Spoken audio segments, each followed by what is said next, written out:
I am back. Hello, this is Martin John, and I am here to chat with you guys about the Tao again. I know I did this not long ago, and I really love the Tao Te Ching and want to invite you guys up to pick a number between 1 and 81. So, anybody that is listening, we do have somebody on Lisa. I am doing this Tao chats. And what I would love to do is get you to come on and pick a number between 1 and 81 so that we can talk about that chapter of the Tao together. That is what I'm doing this evening, and I would love to have anybody come on. I'll, of course, pick a number. If nobody comes on, but I love talking about the Tao and all that it has in store for us. The Tao translates to the canon of reason, and I am bringing on guests to chat with me about the Tao. We have a guest joining. So glad. Love when we have people coming on. So let's see what we got. Catherine, how you doing? I'm good. I'm good. I didn't want you to be alone here. Thank you. I appreciate it. It's always good to have people like jumping on and chatting a little bit. So, are you familiar with the Tao? I am in Qing, and I study human design and gene Oh, keys, and I teach cards of destiny, and I'm in it with you. all right. Well, that is wonderful. Let's pick a number between 1 and 81. What do you got? I'm a two girl, so I like 22. 22. All right, let's go to 22. All right, this one is a little longer, but like as the Tao, it's not too long. But we'll go through it there's three different stanzas, I suppose, or three different sections. So we'll go through the first section and then we'll chat about it. I'm going to read this, and this is going to be from the Stephen Mitchell translation. And maybe, depending on how this goes, maybe we'll look at another translation as well. Sounds good. I'm in. All right. If you want to become whole, let yourself be partial. If you want to become straight, let yourself be crooked. If you want to become full, let yourself be empty. If you want to be reborn, let yourself die. If you want to be given everything, give everything up. Thoughts? I like that. It really is about a lot of transition that I've been doing in the last maybe 2 years of letting go of being such a rigid planner and just letting go of all the old business rules for me. So that connects with me a lot. That's beautiful. Yeah, Well done at picking my number with me. well, there's this whole space. I mean, you're talking about like business rules, right? Hmm. Like I just did a podcast episode with this guy Ken Bain, who wrote a book entitled Super Courses, and it's all about how we're changing the landscape of education and how the traditional model of education not only doesn't support deep learning, but may destroy the ability to learn deeply. And we are in a new space now, right? Like we are entering a new place of having to reimagine, and so many people are not prepared for that. Well, it's when you say people like what you just read about 22. That is so much about change. I do tarot and oracle cards too for in my own little pink room where I relax in the evening. And my favorite card has always been the death card. Right. I love change. It means something amazing is about to happen. But most people don't feel that way. And we are in such a massive twisty, turvy, upside down change every moment of the day right now. If you're not in that mode or ability to adapt to that or just be able to get yourself grounded, it has got to be frightening. Right. Yeah. And one of the questions I had asked Ken when I did that interview with him was like, like this new model of learning is not in line with what the type A personality folks that traditionally did well in school, like, because we're getting rid of testing, because we're getting rid of this idea of grading, like, how are they adapting to it? And he had to admit that it's hard for that group of people, but that group of people is relatively small. But Very. we do have to recognize that we don't want to just leave people behind. That's what I'm approaching so much of this from recovery and whatnot. And, you know, leaving people behind is not okay. So we We're have to leaving people recognize behind more, wouldn't you say that what's that? by just having testing, we're leaving people behind? Yes. And so changing that is great, but we have to invite these other folks in as well. Like it says at the end of just chapter 22, if you want to be given everything, give everything up. And it's like, even give up, like the idea that like everyone is going to be okay with it, right? Like, Yeah. but it's such a beautiful thing. So for those of you who are joining us, I'm talking with Catherine, right? Is that Yep. how I pronounce it? I just wanted to Yeah. make sure. Yeah. I'm talking with Catherine, and we're doing Tao Te Ching chats. And what we're doing is I'm asking you to pick a number between 1 and 81, and Catherine picked 22. We just read the first stanza. I'm going to read the next now. We're gonna continue going through this. The master, by residing in the Tao, sets an example for all beings. Because he doesn't display himself, people can see his light. Because he has nothing to prove, people can trust his words. Because he doesn't know who he is, people recognize themselves in him. Because he has no goal in mind, everything he does succeeds. So is that why people stop me in the grocery store and ask me all these questions about their life? That's my guess. You know, it's funny when I have so I do a practice where I do portraits of people, and the whole concept of doing a portrait of someone is seeing yourself in them and them being able to see themselves in the portrait. And this cycle of seeing one another in a world right now that is really run by logic.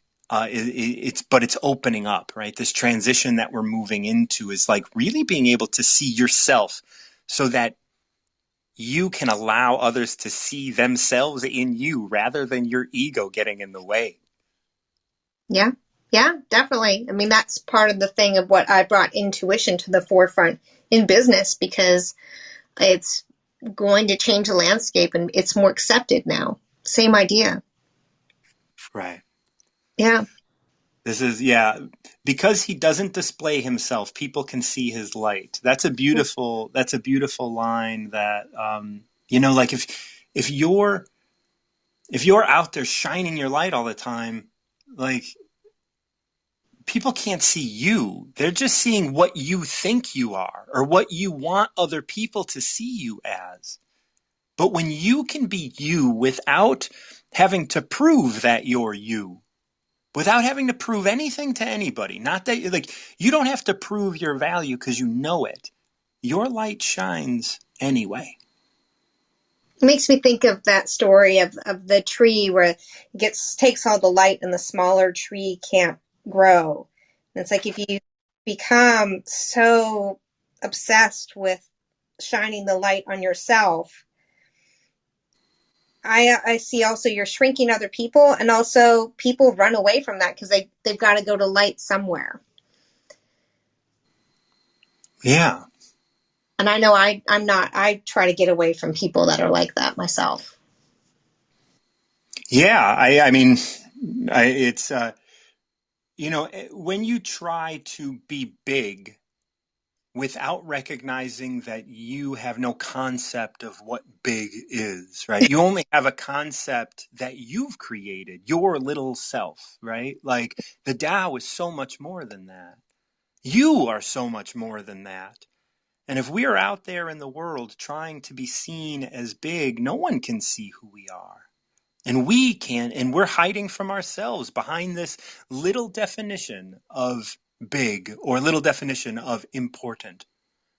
Because we can do so much more if we just let go of all of that and then just allow ourselves to be great. I like to talk about living under the influence. As soon as we're born, we start learning how to live under the influence of our parents.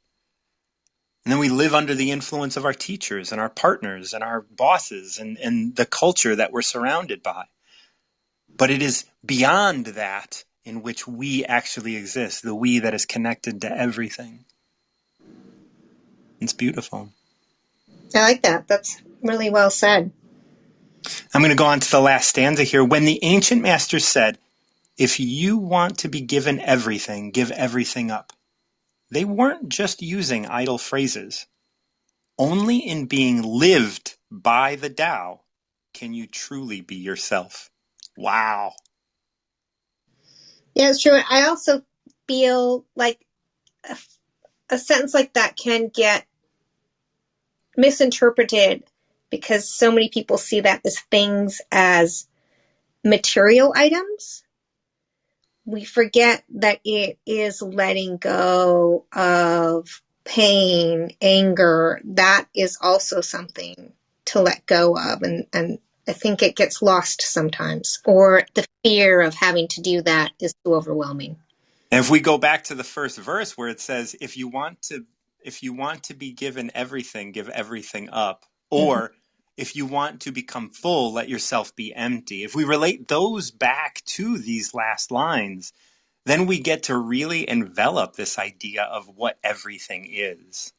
Mm-hmm. Yeah.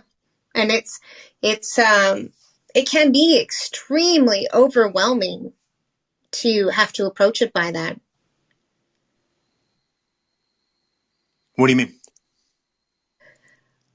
So many people, like I was talking with a friend the other day of she's realizing that she's been piling all of this fear, baggage, behaviors, habits, patterns on top of one another and slowly recognizing and letting go of them. But she gets these like freak out moments of like, why did I let that happen to me? And I don't want to go through this anymore. And so, she goes backwards, falls back into it because it's where she spent so much time, and releasing that is such a hard journey. Yeah, and so just to piggyback off that, I mean, I work in the world of recovery. I got 20 years clean and sober, and I talk about the difference between recovering from and recovering to. And Mm-hmm. in order to recover from, like your friend, she has to recover from some of that trauma and some of that living under the influence of these old ideas.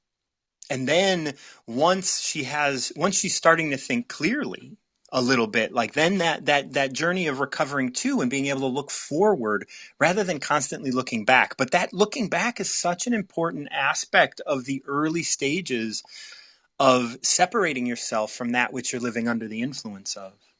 Because when you're living under the influence of something, like your life is revolving around that thing.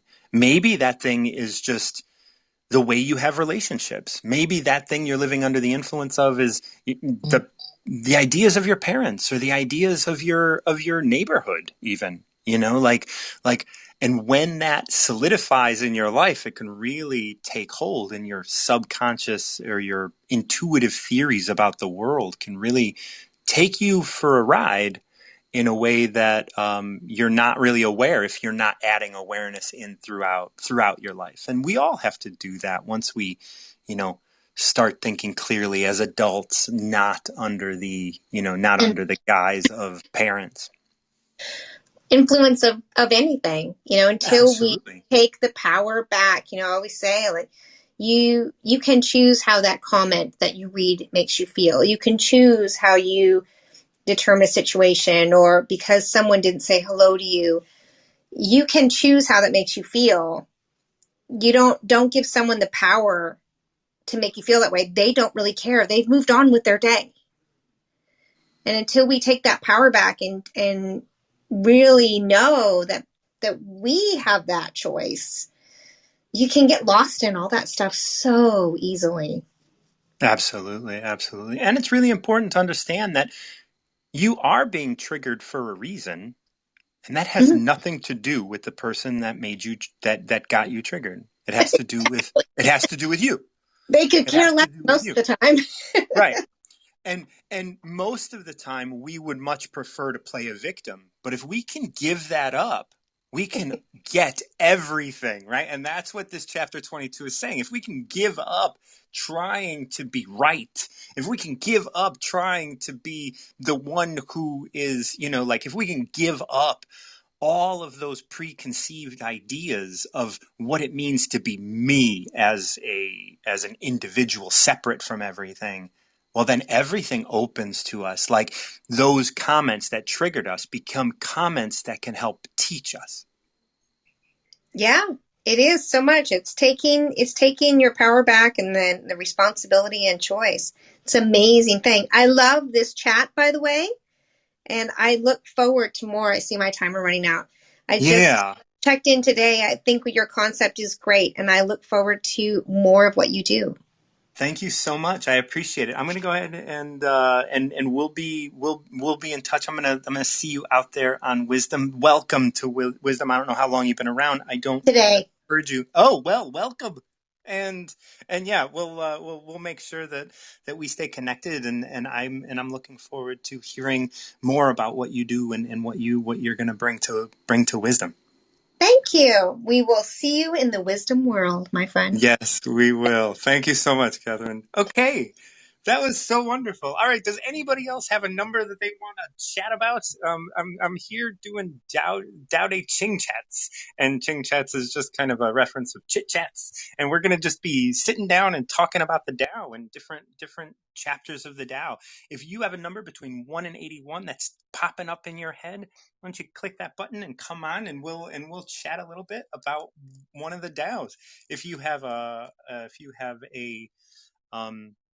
translation that you'd like to look at, I'm sure I can find it. I'm on the Terabis site, and I would be happy to, if you connect with me, because I can't message you directly, but if you message me on Instagram, if you send me a message on Instagram, I'd be happy to send you the full list of the Terabis. I don't know how it's pronounced, but it's Terebess. They have all of the translations of the Tao. But if you want to come on and give me a number between 1 and 81, I would love to chat with you about that chapter of the Tao. The Tao is an ancient text. I don't know how ancient, but I like to refer to it as an ancient text. And it's been translated by many, many people, and it translates to the canon of reason. It is 81 chapters that really kind of spell out what it means to be a reasonable person, what it means to have reason in your life, and what you do to move forward. I just talked with, oh, her name is escaping me already, Catherine, about chapter 22. And yesterday or Sunday, I think I did chapter 44. So we're doing a lot of double numbers. So if anybody has a number, not a double number, I would love to chat with you. I did number 7 yesterday or the other day. So this is going to be a regular thing for me. I love the Tao. I love presenting the Tao. And if you would love to join me, come on and send me and give me a number. I'm going to reach out for 65. I'm going to reach out for number 65, and I'm going to read that. And if anybody wants to come on and chat with me about 65, come on. The ancient masters didn't try to educate the people, but they kindly taught them to not know. When they think that they know, when they think they know the answers, people are difficult to guide.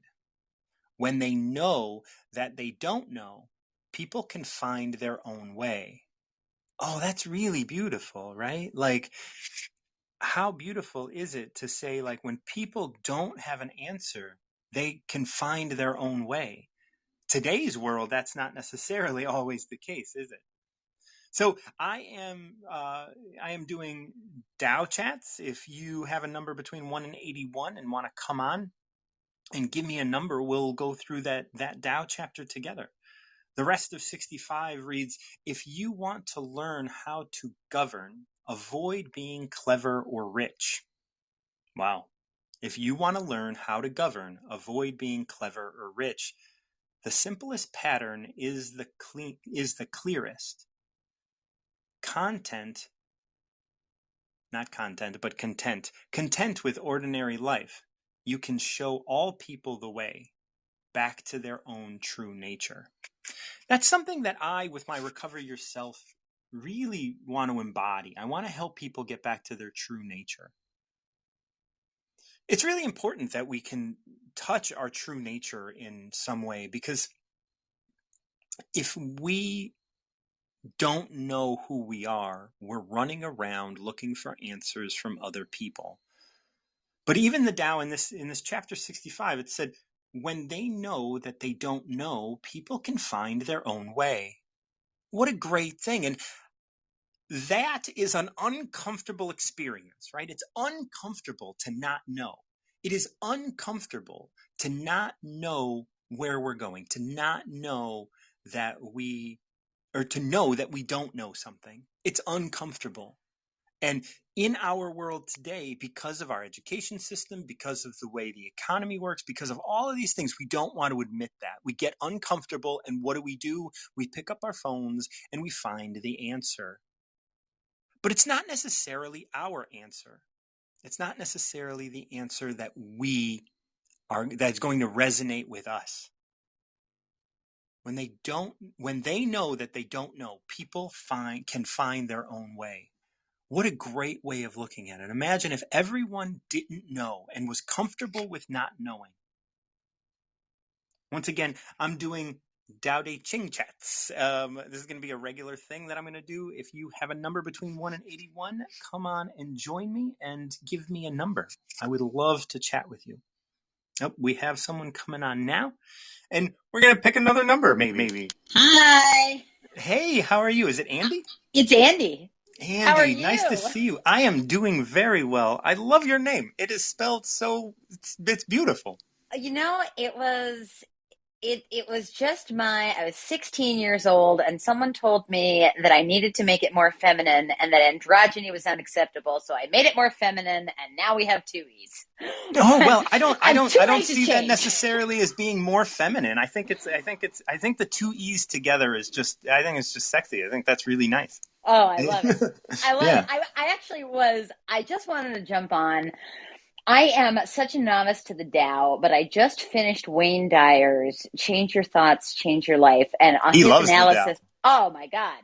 And I just listened to this thorough analysis, and then you were reading about chapter 65, and I was listening to you, and I just wanted to express how I am a hyper rational type. And for me to be able to embrace the idea that I don't know jack shit was like what opened my life up to possibility. And as you were speaking that, I just wanted to jump on here and tell you that speaks to my soul. It really does. And people have trouble. People don't like that. They want to say that they know the answers. Yeah, oh yeah, oh yeah. Like people, and it is part of the brain. Like if they've done studies when they've separated people's left and right brains, and they've done things that have, and there's a reason for it, right? Like To stay alive. the reason that they're picking the orange square instead of the yellow one, they they incited that, but the Mm. person doesn't know that. And and when they ask them why, they come up with a reason, because they're so afraid of not knowing. Yeah, that's fascinating. That's so fascinating. Like But about those intricacies that we're not really aware of. I mean, I know that the basic premise of the brain is just okay, just try and make don't sense of it. don't die, Right. continue to exist for as long as possible. But we love to be wed to explanations, Yeah. and we do it. And I think that second part about leadership, it's fascinating. And if you follow even just great leaders through the years, you always find these same themes coming up, and that it's really hard to get people to achieve anything when you're holding this objective to them, like this is exactly the way, because people will rebel against that innate nature, especially if they feel like a conflict you Right. know I want you to pick a number. mm. Okay, I'm gonna pick number 47. 47. And because like, you are an expert at the Tao. The I'm not. reason you're an expert at the Tao is because you are the Tao. right? And Yes, I how you am. interpret this and how you hear this and so it's so important to approach life from a humble place. Mm. And it's also so important to give yourself like in that 65 that I read, it said, like people can live so well when they know they don't know and they can guide themselves. And that's where you're at. You're at a place where you don't know. But in our society, we we tend to look down at not knowing or being wrong and fear being wrong. Right. But that's all just the facade. So I'm going to read the first part of 47 and then we'll see what it says. Okay, cool. Without opening your door, you can open your heart to the world. Without looking out your window, you can see the essence of the Tao. Oh, that's right. That's beautiful. That is. And I think it speaks volumes to your inner self, your higher self, your inner world. I mean, really, our perception of the world is so much about our thoughts and what exists inside of us. And at a basic, and again, I am a novice at, and even though you said you are an expert at the Tao because you are the Tao, and that in my basic understanding of it is correct. But in terms of your inner world, at the very basic, most microscopic level, you are pure potential and energy. Yep. I mean, so I think what Lao Tzu is saying is just that you don't need any external anything to tell you who you are, what you are, or what's possible for you. It's interesting that you say what Lao Tzu is saying, and because what I like to, well, I do workshops, I do a lot of this kind of stuff or whatnot, not necessarily around the Tao, but in my own world of recovery and all this kind of stuff. But I like to say, what you say and what I hear have nothing to do with one another. What I Because, say and what you yeah, hear, right? what I hear have nothing to do with one another. The thing is we mishear people all the time. That is true. We We do. hear what we need to hear. And so when you say what Lao Tzu is saying here, we have no idea what Lao Tzu is saying here. That's true. But We we don't. do know what we're hearing and what we're hearing. And that's what we have to look at, right? When we go into this, we have to say, what I'm hearing here is this. Yeah, Because did I use the I think? Because I thought I did, but sometimes I don't. no, Sometimes I you don't. didn't. And that was something I wanted to reference because it's like, because we what I'm hearing from you is this idea of you going out to another thing. But like if you can own that, then you'll be able to speak with more security because you're not saying you do something. You say, I see this. Yes. And Yes. that's what brings out your expert like nature because you're talking about you. And we're Right. always talking about us. We never Right. Exactly. yeah. And we are So an expert in our own experience. that's right. So the next line, the next stanza is, the more you know, the less you understand. Right What were on. we just talking about? Right on. All right, and then it follows. I don't think we need to talk about that too much, but then the last stanza, just 3 lines. The master arrives without leaving, sees the light without looking, achieves without doing a thing. That's the master. And when we started, like here in this chapter, my first thing was like, you're an expert. And it's not, you Yes. don't have to do anything to be that expert here. Because what you say and what everybody else hears don't have anything to do with one another. You're not telling them what they should do because you're a master. You're telling them what you experience and contributing to their experience. And you're a master of your experience. It's beautiful. It's absolutely beautiful. And it's true. We all are in that way. And I do catch myself in times where I try to I don't even like using the word try. Like I catch myself in that language. But when I sometimes want to incorporate the analysis of others to make different points, and then I realize I don't really require that. Like Absolutely. I don't require it. Many times I talk to people and they say the human experience, and they try and say like there's some generic human experience that we're all having. And if that's true, I have yet to experience that at 46, right? Like I have not experienced one singular thing that we all like experience. Like, yes, there are similarities and there are overarching things that happen, but there is no one experience that we all have.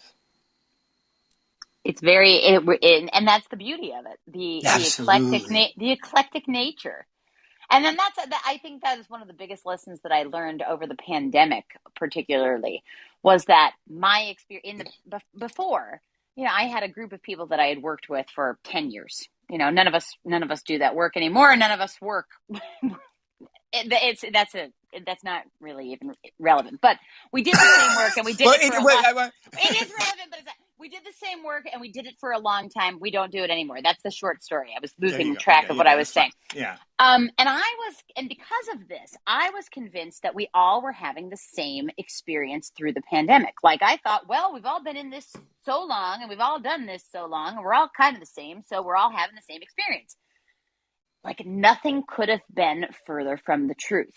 Right. It was so eye-opening to me. And I would have thought, I'm 36 and I just turned 36. So I was still, I was still 34 at the time. And I was like, oh, I have it all figured out. And I know everything about people. I've worked with people my whole life. I know everything about people. So wrong. Didn't know anything. Nothing. Right. Like and I couldn't interpret what these people were feeling. And so the eclectic nature of the human experience, and that two people can have the exact same socioeconomic status, race, class, family circumstances, job, all of that, and something like a global pandemic, because that's recent, we can all relate to it, could happen, and those people could have completely different experiences. And that's why you can't say, oh, well, I understand exactly what you mean, because you don't. You don't. No, you don't. And once again, when we say like what I say and what you hear have nothing to do with one another, I define the word, right? Even though we spent so much time making definitions, each of those definitions are made up of words. And so when I see the word bliss and someone else sees the word bliss, we may have very different understandings energetically of what that means to us personally. And so when we're having conversation, we have to recognize that I can only be in control of what I say. And is what I say something that, do I endorse what I say, for me? Because if I do, then I never have to worry about how it lands until I learn more. And then maybe it's like, oh, you know what, this is hurtful and I didn't know it was hurtful. Let's change my vocabulary. Right. And, just also taking feedback from the people that you're in conversation with. Absolutely. Yeah. At every moment, you have to be questioning yourself because change is the thing, right? Like, and here, if you are true to yourself, and like it says in this chapter 47, without opening the door, you can open your heart to the world. Absolutely. You don't necessarily have to have a conversation with someone to question your vocabulary, to question your space, to question your purpose, and what you want to do moving forward and how you can relate to others. You can do that without leaving your house. Now, that is harder today because there is so much going on, but that exists because you have access to it on a higher level. Right. And being able to also, like I was reading, because lately Young Pueblo's been all over the internet, and so I own both of his two most recent books, and I think he talks a bunch of times about that deep connection with yourself. You can't have that deep connection with others unless you have that deep connection with yourself. Yeah, it's impossible. Yeah. It's impossible. You have to have it at that very base level. And then you can understand others and their humanity once you get really nitty gritty with your own. And another thing that speaks to, I mean, as you were saying about 47, just that place. We can even make it a physical place, even though Yeah, but it doesn't have to be. Right. I believe it's not. Right. I'm going to take what you said before. I think he's saying this is not a physical place. Right. Yeah. No, it's not. Yeah. Yeah. It's not at all. It's not at all. Not at all. But it can be. It's the inner world. It's your inner world. Just making sure I throw in the I think. Yeah, it's an important thing to practice, like I know it took me a long, long time. And because I was in the rooms of AA, like talking about I is a really big experience, because when we say we, what happens just in the sentence is there is a lack of ownership of your experience and a lack of our recognizing our part in that. And so it's so easy to dismiss. Yeah, absolutely. And other people go on. I know we're almost out of time, and I just wanted to thank you for having me on, because I'm going to run out of time in 10 seconds. Yeah, well, I wanted to just mention I'm following you. I am looking forward to hearing what you're going to be bringing to Wisdom. Thank you so much for joining me. Thank you. It was a pleasure.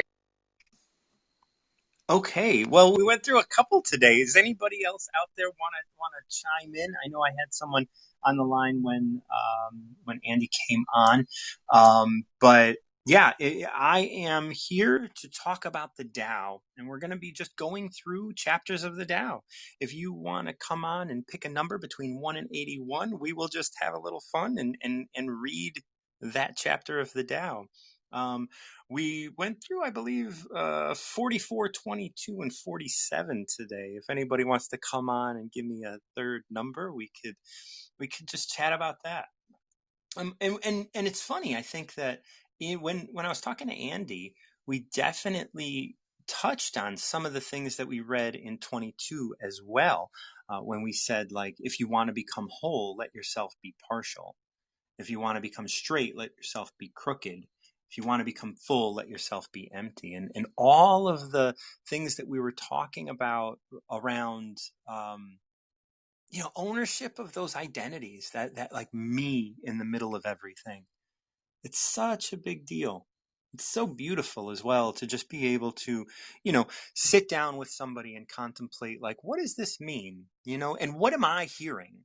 Right. So when we say, Lao Tzu was saying, I was speaking with Andy, I have no idea what Lao Tzu was trying to say, but I know what I hear here. And ultimately we have to give credit to Stephen Mitchell as well. I'm gonna, Andy, if you're still listening, I know you picked 47, but what I would like to do, if I can do it, is find a different translation of 47 and see if I can't, find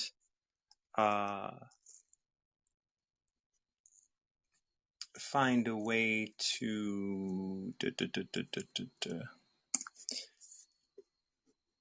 here are the English versions. I know there are a couple versions that I really, really enjoy.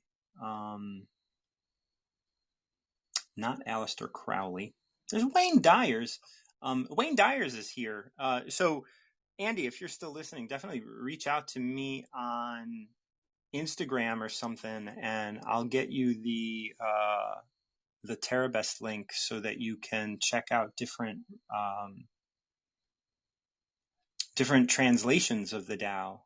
So yeah, there's so many. She wrote this in like the early 1900s. So I want to try and find this. If anybody's on there and wants to pick a number, let me know. I'm always open to Isabel Mears. There it is, 1916. We're going to go and we're going to read 47 on Isabel Mears. Okay, here we go. Without going out of my door, I know the universe. Without opening my window, I perceive the heavenly Tao. The more I go abroad, the less I understand. That is why the self-controlled man arises without going, names things without seeing them, perfects without activity. That one's not as clear. I like Stephen Mitchell's a little bit better. Another thing I like about Stephen Mitchell is, if you guys don't know, he goes back and forth between he and she, because there is no gender when he's talking about when Lao Tzu is talking about the master. There's a lack of gender there, so he switches back and forth.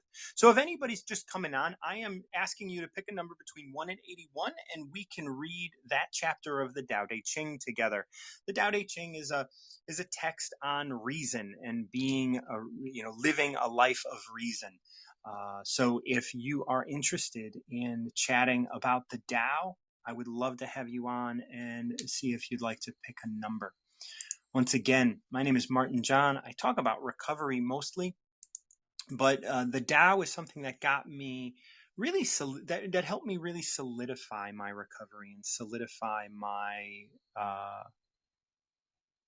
my being sober today. And not only sober in terms of like drugs and alcohol, but I live a sober life, one that my emotions aren't crazy out of whack, and I'm able to let go of a lot of things because I do trainings and other things that revolve around recovering yourself rather than recovering from something. But I'm talking about the Tao. If you have a number between 1 and 81, come on, give me the number, and then let's talk about that chapter of the Tao together. I really love the Tao. I lean quite heavily on Stephen Mitchell's translation. Stephen Mitchell is the husband of Byron Katie, and he is a Tao scholar. And I love his rendition. So if you have a number between 1 and 81 that is burning in your heart, come on, let's talk about that chapter of the Tao. We talked about a couple different chapters today, I believe, 22, 44, and 47. So if you have a number you'd like to reach out with, I would love to chat with you about that chapter of the Tao. I'm going to read 22 again, and then we'll see if you want to become whole, let yourself be partial. If you want to be straight, let yourself be crooked. If you want to become full, let yourself be empty. If you want to be reborn, let yourself die. If you want to be given everything, give everything up. And we talked a lot about this idea of what does it mean to be in this space that you are. And that's beautiful. And at the end of this chapter, it said, when the ancient masters said, if you want to be given everything, give everything up, they were not using empty phrases. Only in being lived by the Tao can you truly be yourself. So if you have a number between 1 and 81, give me, hit that button. Let's talk a little bit. Let's address that chapter of the Tao together. And that will be your Tao for today, right? Like if you come on and pick a Tao, that's the one that's calling to you. That's the information that you need to hear today. Because the Tao is a magical tool for us to understand logic of living. Living is such a beautiful experience, and yet it is complex. All right, well, I'm going to give you guys a couple more minutes. If you want to check out another chapter of the Tao, I'm going to give it to you. Otherwise, I'm going to step away. I'm gonna end the talk. So anybody that is here, Tammy, Krista, Aiden, Lisa, Grace, Lance, Mark, anybody that's listening right now, if you're interested, we do have somebody. Aiden, great. Is she here? Aiden, was that a mistake? I think there you are. I'm here. It didn't show the paused. countdown clock to you, but it showed the countdown clock to me. Good. I'm so glad, because I was like, no, she went away. I'm so excited you're doing the Tao Talks. Yes, I am. This has been so fun. I had 3 people on so far, and like seeing you come on, I'm really glad, because I feel like you're you were an inspiration because you brought it up, and then you were like, yes. I'm like, yes, I'm here doing the Tao Te Ching chats. You're doing it. You're doing it. You're just That's jumping right into it. awesome. I didn't hear in the other, I just showed up just now as you're Yeah. like, and this is last call. But I was like, Yeah. oh, I got to say hi. Yeah, definitely. But I want you to pick a number. I've got a number for you. Oh, hit it. Number 4, please. Number 4. I love the low numbers because I always skip all those. And this is a short one, but I'm sure it's deep. Oh, it is deep. It starts with, the Tao is like a well, used but never used up. It is like the eternal void, filled with infinite possibilities. So that's the first stanza, and I'd love to just kind of break that down with you and see what your thoughts are. Infinite possibilities. I'm always so inspired by that idea. It's so true. It's like every moment anything could happen, but only one thing will. Right? Yeah. All is going to collapse onto something.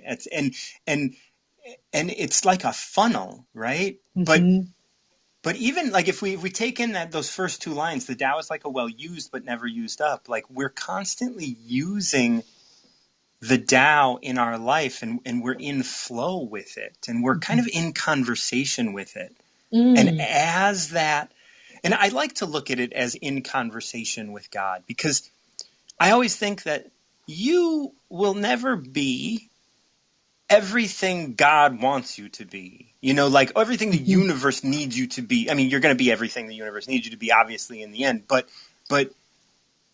God will never be everything that you needed to be, right? Like at that moment. And so it's like, it's more of a conversation. It's like, oh, I'm doing this and we're moving here, and it's always in flux, and it's never a failure or anything like that. But we're always using those moments from moment to moment to invite infinite possibility.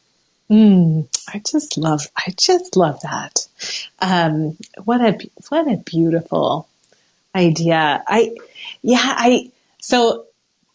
can't help but draw parallels when I think of Tao. I also think of and I think somebody already wrote this book, but I always pull things back to my experience as an improviser, because for me, it is the most flow state that I am ever in, is when I am on the improv stage with my fellow players, creating something from nothing together, and simultaneously making and discovering. So I can't help but draw these parallels, because to me it's like, but also, isn't it just like life? Right? But we've sometimes failed to feel the flow state, even though we are always in some state of some degree of flow, though certainly, like in acupuncture, we can certainly have our chi get blocked up in areas, and we need to kind of unlock some stuff. But I think about that flow state and the infinite possibilities. My husband's improv company is called Infinite Improv, because of the infinite improbabilities, is what the original name was, the possibilities in the improv moment. But actually, improv is just another way of talking about how we are. It's like when I'm making up something on the stage, I come in with an offer, right? Like I have an idea, so I say a thing or I do a thing. Or maybe I don't have an idea at all. I just walk out on the stage in a place of openness, ready to discover what's there. And then whoever's there is going to say something or do something. Or maybe they're also going to wait and see what happens. And to me, that's also life. I'm gonna move right into the next verse here, because it relates exactly to that. So, and of course it does, right? Of course. It is hidden, but always present. I don't know who gave birth to it. It is older than God. So when you're talking about your husband's improv troupe or your improv experiences, you look on that stage, and that's just possibility. There's nothing there. It looks empty. It is hidden, but always present. And the thing is it doesn't have to be on the stage. It is Right. Because, all around us all the time. it also makes me think of entrepreneurship because yeah, I can't, I was having a conversation with my dad.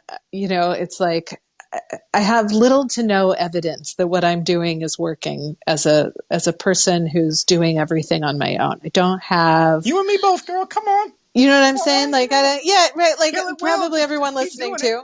too. Yeah. But it's like, I also work for a consultancy. I basically have two full-time jobs. I have my company, and then I also work for this consultancy. And there we can give each other feedback, right? So there's some input there. But when I'm in my company, it's just me by myself. And so I do stuff. I'm just taking risks. It's all an experiment. And just because if I sell a coaching package, is that evidence that it's working? Or is that just that I sold a coaching package? If I don't sell a coaching package, is that evidence that it's not working? Or did I simply not sell a coaching package that day? So I was having this conversation with my dad, and who I inherited this company from. He founded the company.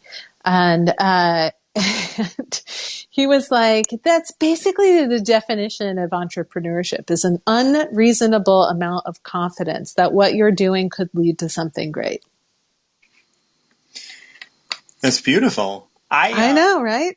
I did a workshop today, and I host these workshops entitled "Recover Yourself," and we talk about all these things about recovering to something and whatnot. Mm-hmm. And one of the things that came out of today's, and each one is different because the people who are in it are different. We talked about the idea that goals or results are a silly measure of your ability or you're doing good or not. Yes. Results, like when I'm working with a client and they're like, I want to do A, B, and C. I always tell them, I don't care about A, B, and C. I care about you and where you need to go in your life, which mm-hmm. means you need to allow your life to be lived through you, rather than you trying to I want A, B, and C. And I'm like, you do know you can have the entire alphabet, right? Like, all you have to do is stop trying to get A, B, and C. And that is when I work with clients. And that's the thing. It's hidden but always present. And when we look for it, mm-hmm. all we can do is get a facsimile of an aspect of it. And so once we start looking for it, we start looking at these products, we start looking at these results. But it's like, results? How silly. Because, as someone in recovery, I mean, I remember when I talked to somebody who was in a state of eating disorder, and she was very overweight and she lost all this weight, and a lot of people were congratulating her. And I was just like, how are you going to keep that? How are you going to, what are you going to do to stop looking at the result? Because if you lose that, you're going to see yourself as a failure because of where you are right now. And if you continue, when does it end? What are you going to do? Why is the result important? And she recognized that. And we had gotten into a really great conversation around, it's not about this measly result. The result is such a small aspect. Mm-hmm. Absolutely. That makes me think of conversation that I had many years ago when I was a uppity teenager with my mother, who was taking some workshop to better herself back when I was like, that self-help stuff is bullshit. And meanwhile, my mom was enrolled in a workshop. My dad's a best-selling self-help author. And now look where I've come. But I was a teenager. Right. It was a different time. Of course. Yeah. And you needed to go through that. And she's talking, well, you know what? It's infinitely possible that it is bullshit, but that it's still helpful. Do you know what I mean? It can be both. and it can be Well, dependent on the moment and the context and all that. Yeah. But anyway, Yeah, but that's getting really deep about something kind of silly. But yeah. but so in this moment in her life, she's enrolled in this thing, and I just, I turned to her. I'm 19 years old. We're sitting in the car. We're driving somewhere together. She's talking about, you know, how she's healing her trauma, stuff she still talks about today, by the way. And I just stopped her and I went, Mom, God, like, how will you know when you're a finished product? You talk about all this work you're doing on yourself. How will you know when you're done? What indicators tell you that you're done doing that work? I think death, right? Right? And she was like, she really paused on that because she hadn't considered that yet. She didn't have a thought about that. She hadn't chewed on that idea. Yeah, when am I done with this? How will I know I've done the work to get to where I want to? What is the end goal? You know, all that stuff. But in the end, so she got quiet. She thought about that for a while. And then she turned to me and she said, I don't think it works like that. She said, I think those who choose to continually work on themselves and better themselves and discover about themselves, that's a lifetime deal. Mm-hmm. I don't think there's an end date or a I'll know I'm done when. She says, I don't think it works like that. And I was 19, so I was like, well, that's stupid. And I Why would didn't you do want it to, then? yeah, so I didn't want to talk about it anymore. And it Yeah. took me until I was,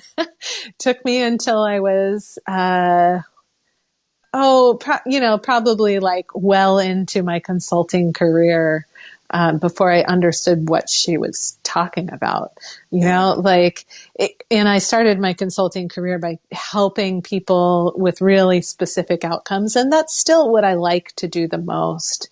Yeah. But what I understand that I didn't understand now is that, that journey is as long or as short as you choose it to be.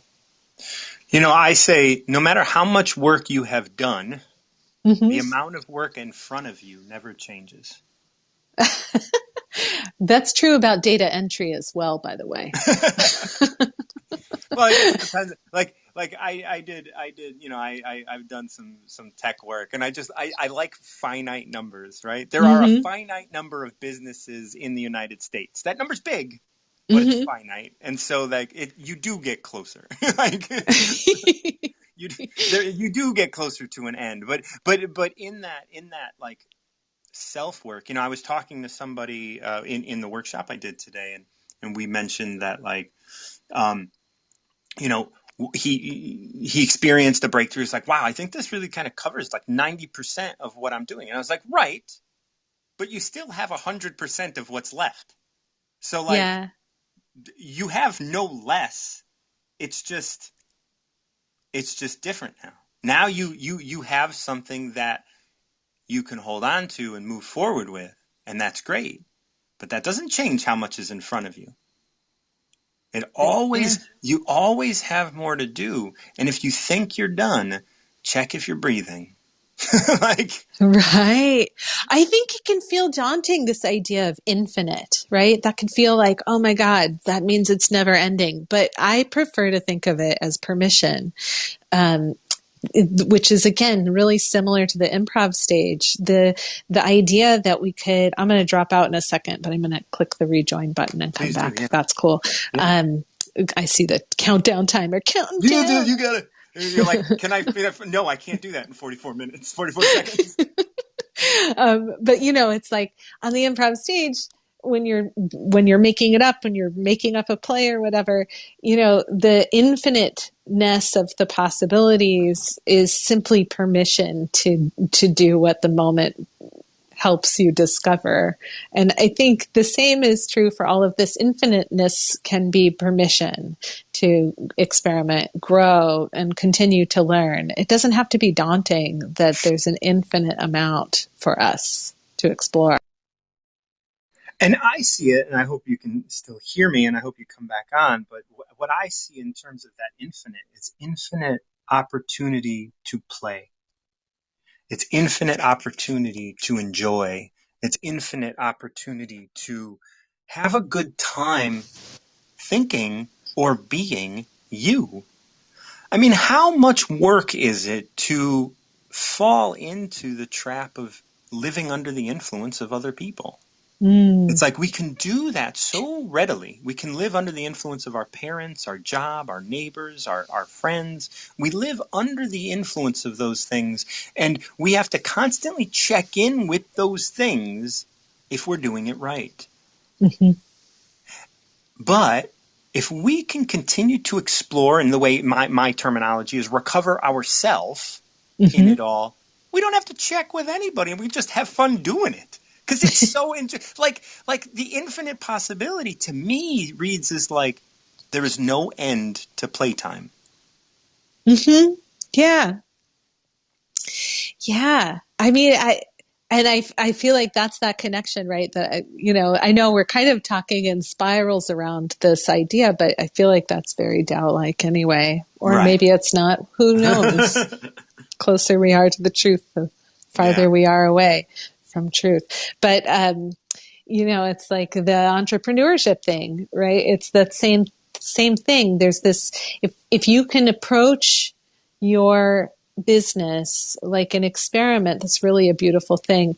I'll tell you that. So there's this irony also in the world of improvisation in how people run their theaters, where in the beginning, a bright-eyed, improviser, performer, entrepreneur is like, I'm doing this. I'm opening a theater, and I'm going to discover what that's all about. We're going to experiment. We're going to create shows. We're going to find out what people love.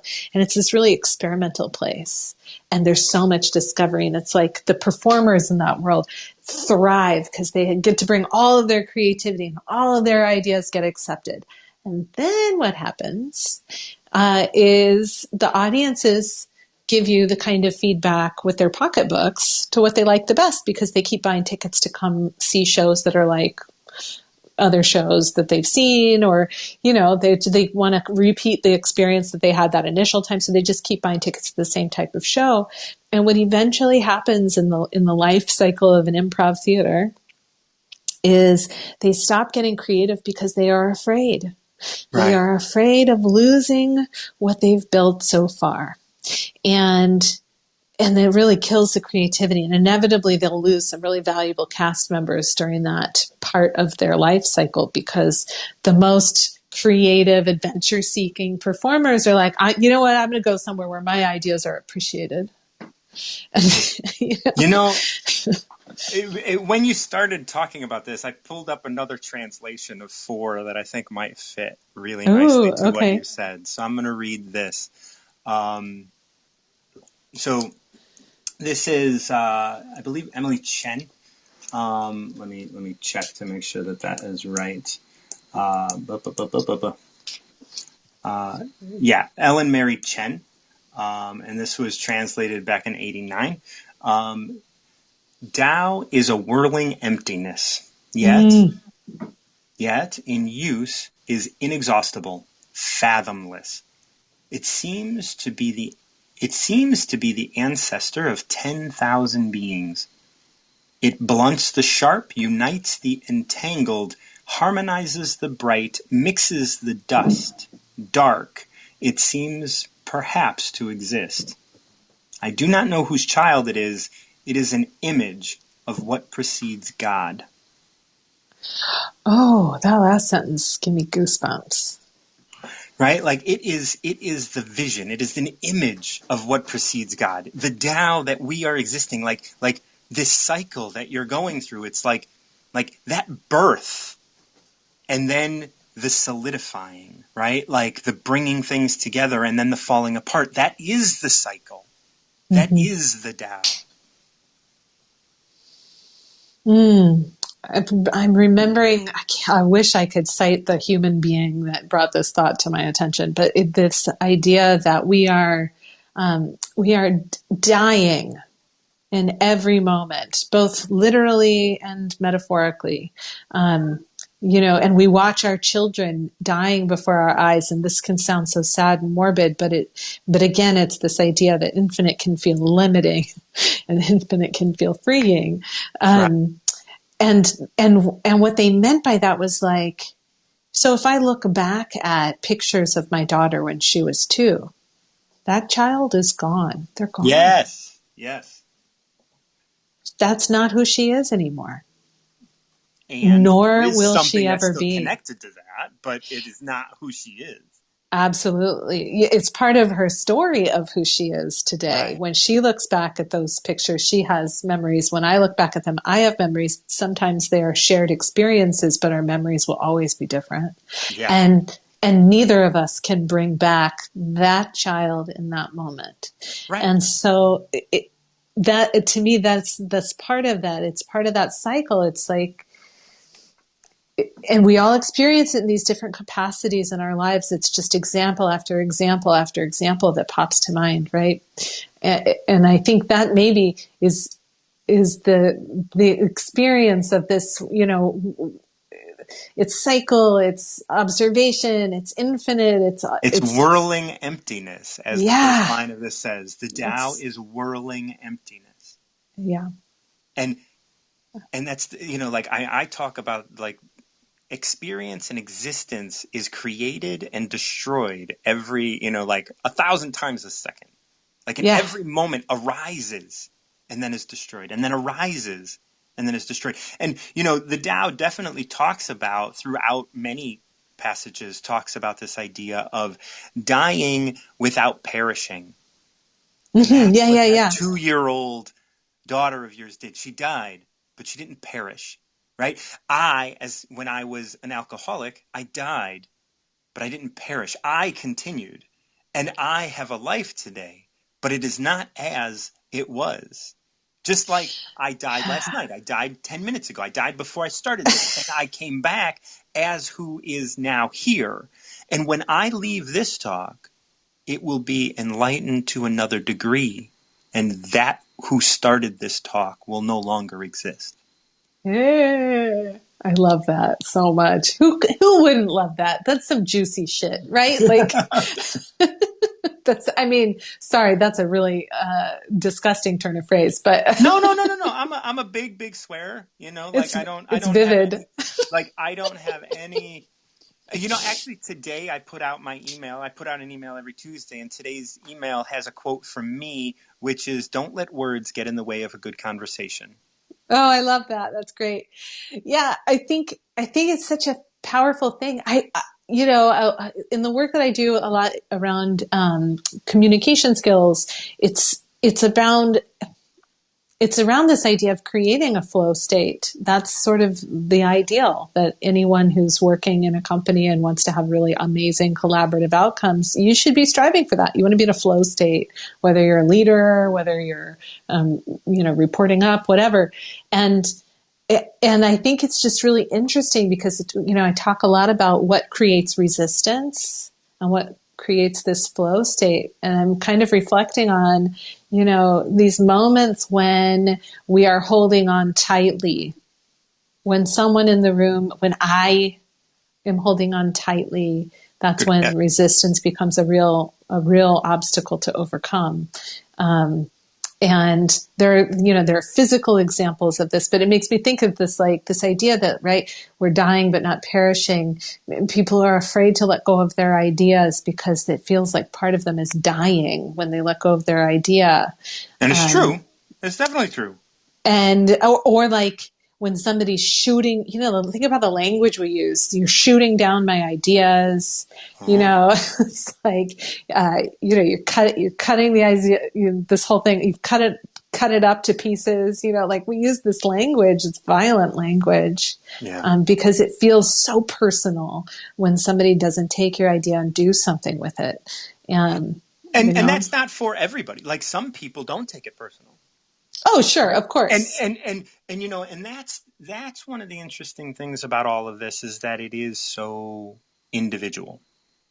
Mm-hmm. Like that one phrase, and it's not only individual, it is related to how it came about. a phrase might not bother you at all coming from your, like your neighbor. But if your husband says it, that could be something that triggers you. Mm-hmm. And it could be, if you're in a halt state, if you're hungry, angry, lonely, or tired, that phrase could cause, under slightly different circumstances, that phrase could cause you to get triggered. Hungry, angry, what was the L? Lonely. Lonely. Okay. That's a 12-step sort of approach. Like if you have to halt. Hungry, angry, lonely, tired. Okay. Oh, that's pretty cool. I'm going to tuck that away in my brain pocket for later. That's good. Yeah, halt. Like if you're any of these, you have to stop and take. Like here's the AA sort of approach to that. If you have any of these, if you get frustrated and you notice that one of these is the case, you have to take care of it on the spot right now. Because if you don't take care of that, you are going to live under the influence of that. Okay, now I'm just getting a little punchy because now I'm thinking of like Daniel Tiger, which has a song about stopping to go potty. And I'm also thinking about this Kids in the Hall sketch from, many years ago, where there's a support group for people who are not going to be ruled. They're not going to live under the influence of their bladders any longer. Oh, anyway, see, you really went on another level. I really, I got real colorful real quick. I must Quite be all hungry. right. I must be hungry. I don't know. Anyway, maybe or you gotta tired, go to the bathroom, or thirsty, or thirsty. I must have a bodily need I'm not really paying attention to. But oh, man. But I really love chatting with you, and I'm going to be doing these regularly. I don't know if I'm going to try and do it as a weekly thing. I think I did my first one on Sunday or Monday just to experiment with it, and I think finding a good time to do it's going to be important before I solidify something. But it's really, I've had, I don't know, I think 3 or 4 different people on, so I think it's a success, and I'm looking forward to sharing the Tao with more people. The Tao changed so much for me, in my recovery, as well as just my ability to understand reason in life and how to treat people. I love it. I love it so much. I'm so excited that you're doing this and that I found it and that I got to explore my favorite number as a passage in the Tao. A number, I don't have much of a reason for it being my favorite, but it is, in fact, my favorite number. Yeah. I keep Stephen Mitchell's, like a pocket version of Stephen Mitchell's translation of the Tao in my car. When people come in and if they, start opening up and saying, hey, things are going rough, I say, hey, pick a number between 1 and 81. And they're like, why? I was like, just pick a number. I'm not going to explain it. And then I say, open that book and read it. And then they read it and they're like, what is this magic? It always points to the thing that you need to hear. That's awesome. I mean, that also kind of reminds me of angel cards. If you remember those, you could, pick your word to be your mantra for the day. Sometimes it'd have a word like resilience, or sometimes it'd have a word like heart. Just a whole bunch of different words. You pick your word, and that was your mantra for the day. Yeah, it's a fun thing. So I mean, if you like I love just having a small version of the Tao sitting around, just so you can pick it up and pick a number. And that's what I want to bring out here, and so I can chat with people and they can see that, like, yeah, this is pretty deep, but it's approachable. Yeah, I feel like this is the beautiful thing about the Tao, is that you can go deep with it, or you can go to Daniel Tiger with it. Like, it's like you can. And life is this way. Daniel Tiger's not like some shallow tiger out there. Like, Daniel Tiger's got some shit to say. Like, there's some wisdom there. There's quite a bit of wisdom there. I'm sure Daniel Tiger would be a top mentor on the Wisdom app. I would subscribe for sure. Thank you so much for, I stayed longer than 15 minutes by a whole 15 minutes. This is a pleasure. Thank you. It was great connecting with you, and I'm looking forward to doing it some more. So thank you everybody for coming out. This is the Tao Te Ching Chats. If anybody wants to come on and pick a number between 1 and 81, I'm talking about the Tao. And if you pick a number, we'll read that chapter of the Tao and talk about it. We went over a number of numbers today. I don't remember even how many. I think we did 22, 4, 44, and 47. So if you have a number in your heart that you'd like to know about, it could be your Tao for the day.